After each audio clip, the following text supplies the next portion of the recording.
For Red Film Radio, I'm Matt Micucci from the 79th Venice International Film Festival, and I'm super pleased to be joined by Bobi Wine. Thank you very much for joining us. Thank you very much for having me. The occasion is that a documentary is being presented, documenting a big part of your journey as an artist first, and then a political activist, and then an actual politician and leader of the opposition.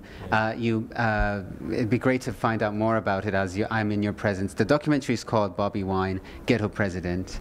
And firstly, I just wanted to ask you, having seen the film and seen your journey, the struggles you go through, I mean, just to kind of reveal the behind the scenes, where did that impetus for you to put your life in such danger come from? When did you realize that you had to do it? Thank you very much. First, I'll say I did not put my life in danger.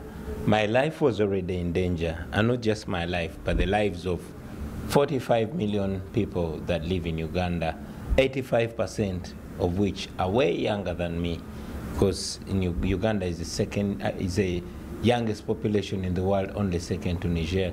So doing what I did was not out of love or out of desire or out of so much knowledge or out of so much bravery.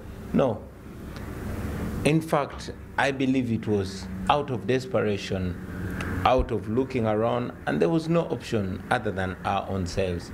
I was a musician, I was comfortable, I had successfully raised from the ghetto, from extreme poverty, and I'd made a life for my own. But it all would not make sense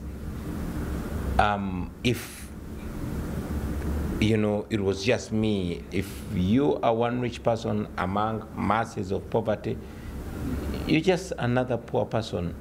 So I thought that rising to the occasion and doing what I did, or doing what I still do, was the only solution. I still believe so.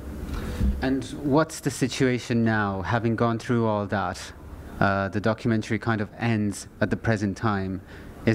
Are you feeling hopeful? Is the fight carrying on and continuing?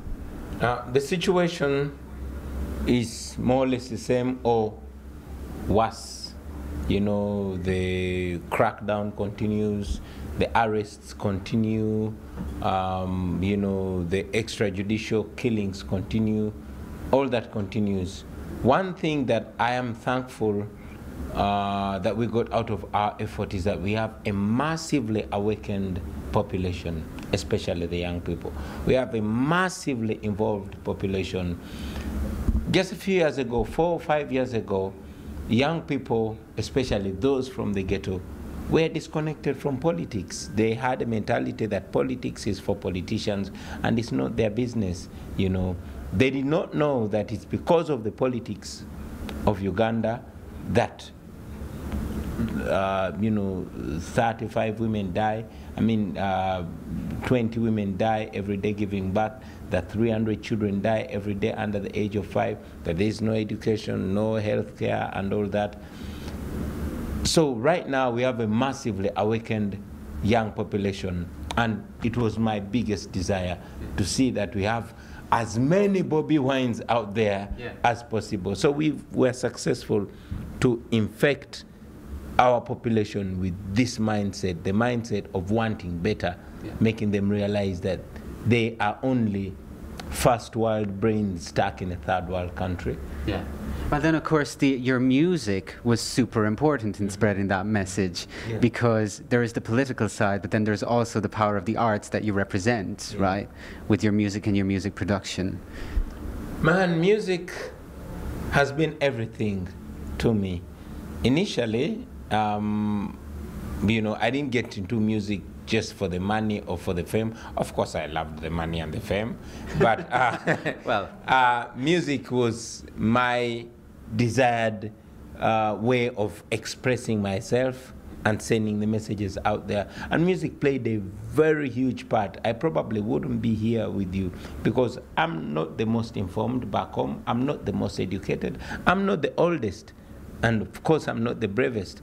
But because I had such a voice, when I was singing through all those years, people were referring to me as the ghetto president because I spoke their mind. And I thought that was an immeasurable platform. And indeed it was, because that's the reason why my music is now abolished in Uganda, my concerts are banned, and my name has been made illegal and criminal, you know. Wow. Yeah. Wow. Wow. But music still continues to be a big force. You can't stop it, right? Yeah, you just can't stop it. In the documentary, I would love to acknowledge it. I mean, it does seem that your wife and your family at large, they just give you so much energy, so much strength. They inspire you to kind of go out there. My wife is my best test friend, and she's my rock of strength. Well, that was the case all along, but when we were tested, when our resilience was tested, I knew another strong lioness in her, you know. It's mainly because of my wife and my mother that I have great respect for women. So maybe all this happened for a reason, to make me realize how important, and to make the world realize how important and contributive women are. I certainly would not be here if it was not because of her constant encouragement. Every time I break down, she lifts me up. Yes. Yeah, she wakes me up. I go from jail the previous day, and she wakes me up the following morning, tells me, honey, get up, we have a fight to accomplish. Yeah. So, yeah, she's amazing. You've certainly been through a lot, Bobby. It's a pleasure for me to be sitting here speaking with you. Just in terms of... And in terms of this film, do you hope that this documentary will help spread the message of what is happening there? And also, I mean, you know, being a European, I guess, do you hope for more involvement from the European Union, from the United States? First, I'm very, very glad that this this film is premiered and hopefully will spread far and wide in Europe and America, to show the real picture of the situation in Uganda. General Museveni, for the last 36 years, has been very smart, and you have to give it to him. He has painted a rosy picture to the world, as if everything is okay back home. And I'm glad that this film is giving an opportunity to show the image, to show the people of Europe and America and the developed world that they are actually paying for our oppression. It is their taxpayers' money that comes to Uganda and pays for our killing, and pays for our rape and our, you know, abductions. So I hope it will help, it will connect our suffering to them, because to stop evils like you know, like oppression, like slavery, like colonialism, like racism, they have to be exposed. So when they're exposed, I believe the lovely people of the world will reject it. But I also hope, you talked about the involvement. There's been massive involvement of the European Union, of America, and the developed world in Uganda. Unfortunately, it has been negative. Dictators in many places in the world, especially in Africa and particularly in Uganda, have been largely propped up and sponsored by the West.